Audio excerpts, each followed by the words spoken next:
Hi guys, it's Scarlett, and in this video I want to talk about female sexuality and why it is natural for women to be confident and radiant within their sexuality.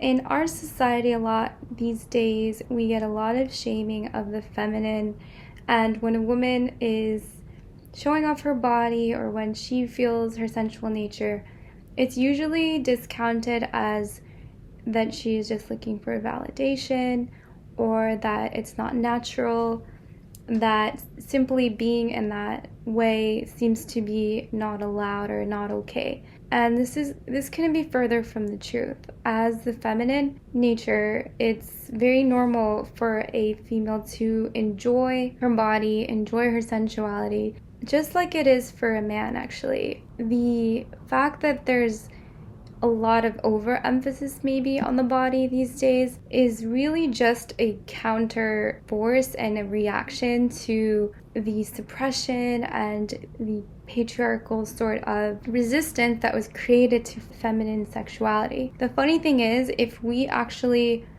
embraced our natural state more, our natural desires, our natural sensuality, there wouldn't be so much of a highlight and an obsession with it. It would be something very natural.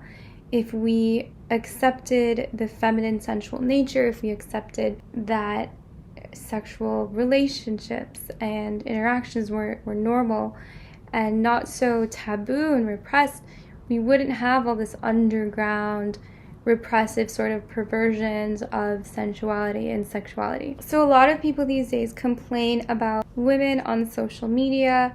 They claim that women are just looking for validation, they're showing their bodies too much. When it comes to social media, I feel that a lot of different things are happening.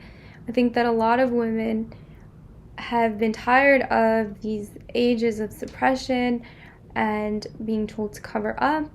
We've had a lot of rules and a lot of stereotypes about feminine sensuality. It wasn't even that long ago that people did not even accept that women were really sexual beings. We're seeing now sort of a backlash against that, where women are sort of rebelling in their own way. And when it comes to female sensuality and the female body, it all comes down to the motive of why a woman feels the need to show her body.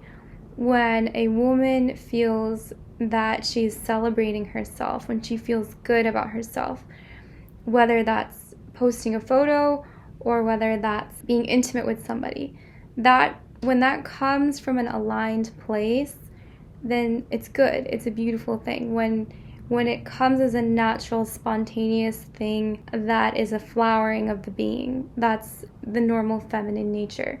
It's a different story when the body is misused.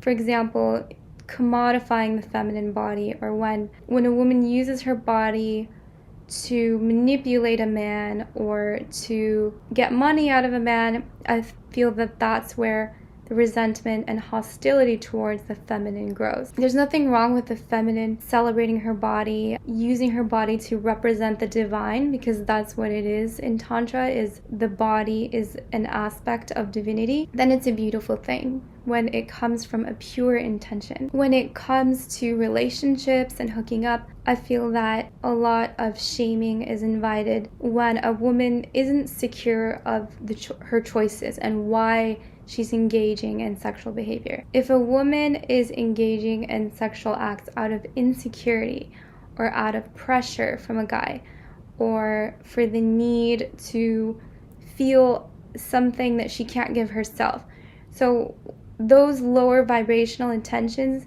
tend to invite shame, because it is a woman acting from her own sense of shame or her own sense of a lack of self-love. But when a woman engages in relationships from a desire for love, from a desire for sharing, for connection, then it's in alignment, then it's divine. So everything comes down to intention and to, are we sharing love and sexuality from a divinely aligned place? Are we sharing this energy with a person who is receptive and respectful? Or is it something that is out of alignment? Is it coming from pressure? Is it coming from guilt, from something that is against the will?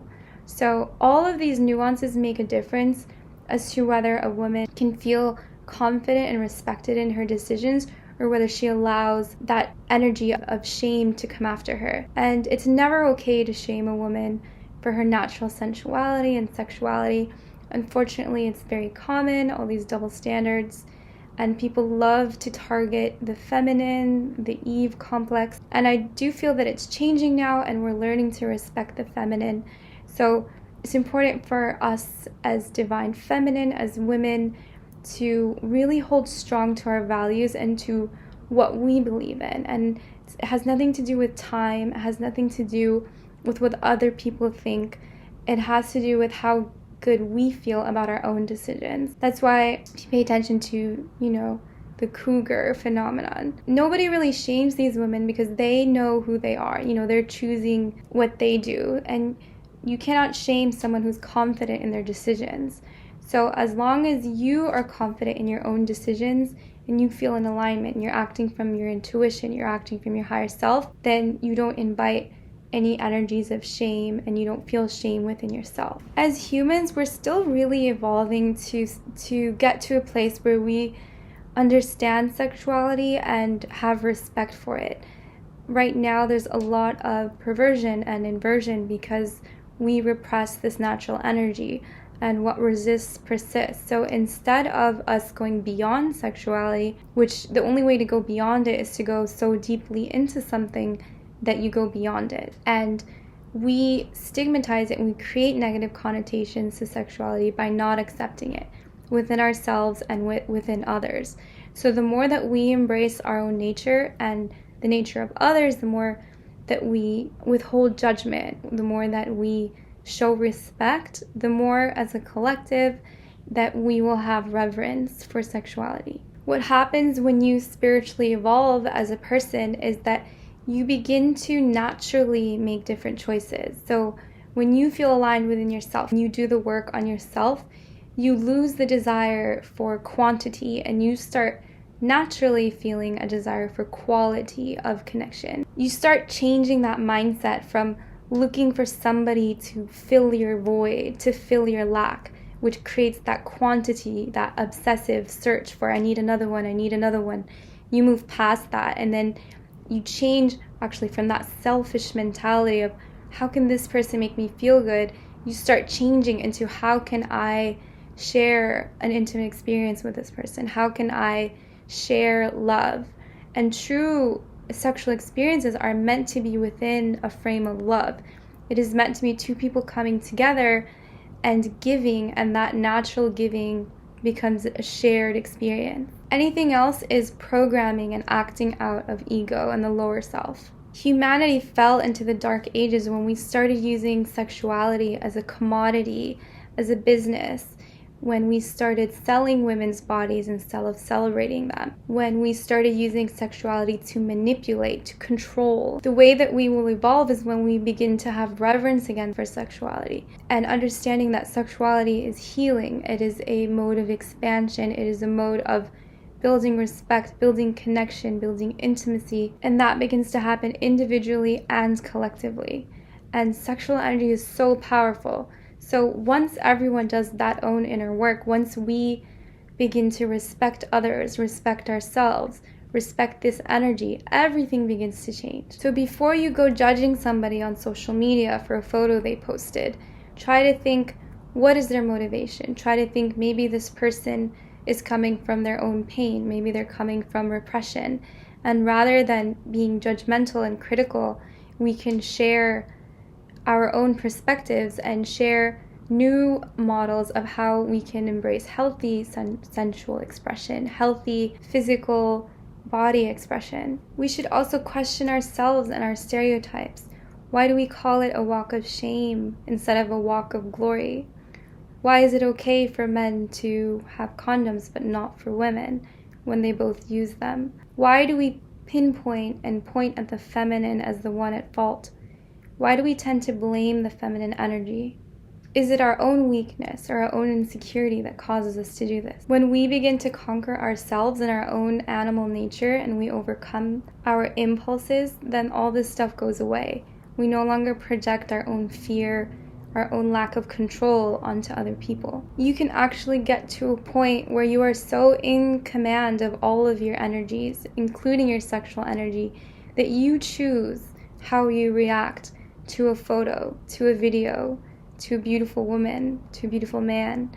You choose your reaction when you're in command of your own body and your own energy. And that's what happens when you do the work, when you do the meditation, when you do the yoga, when you control your subconscious mind, you can control your reactions. It's also very much a cultural and religious stigma. So if you think about the naked body, the female body, if you were to be in a sauna in Germany where they go naked into the sauna, nobody, acts disrespectfully or judges anybody because it's accepted, it's a social norm, and there's simply a standard of respect. So what if we applied that sort of reasoning to ourselves when it came to the human body or to someone wearing something revealing? What if instead of shaming them, we respected everybody and we respected ourselves, and we chose when something is reciprocal, when there's consent, when it's okay to feel attraction, and when it's better to be neutral. I believe that just as we have evolved past a lot of limiting views of feminine sensual nature, we're going to continue to evolve, and it's going to be beautiful seeing people have more respect for each other, more reverence, more honor, and it's only going to make all of us happier. Thank you for watching this video, and I hope it inspires you to have more honor for humanity, for the feminine, and for the sexual nature in everybody.